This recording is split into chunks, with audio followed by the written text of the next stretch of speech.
The war in Israel and Palestine continues to claim lives. Today, the Palestinian Ministry of Health reports Israeli forces shot dead dozens of Palestinians who gathered around humanitarian aid trucks.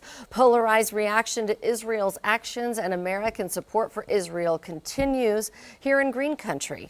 2 News Oklahoma's Samson Tamajani reports on local high school students who walked out of class today to voice their opinions. Marching across Edison High School to the very edge of campus Thursday, chants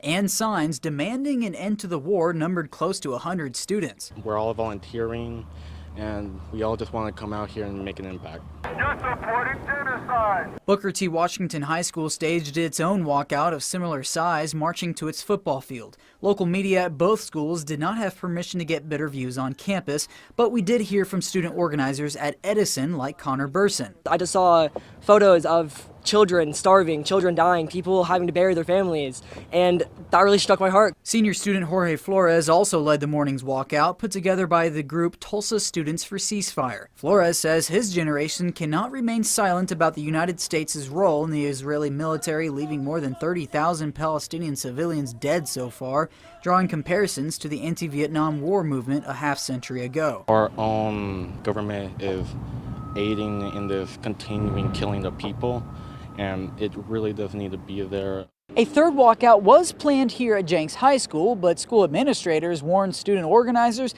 that any disruption to class time would have meant truancy and consequences for anyone taking part. If the original plans had stayed, I think we could have gotten more people. Sophomore Claire Reeves says by the school only permitting students to gather during their own lunch periods, it would have meant a significantly less turnout and defeated their purpose. It's less impactful to be able to just like, oh, during lunch we're having a protest, because we really want to get to our senator and our legislators that even though we are youth and maybe don't have a voice in elections, we still have a voice and we still feel things about these topics. Each student we spoke with added they plan to continue speaking out on social media and, when they're eligible, vote with this issue in mind. In Tulsa, Samson Tamajani, 2 News, Oklahoma. And you can read the full statements by Tulsa Public Schools and by Jenks Public Schools explaining their decisions today by reading the story at kjrh.com.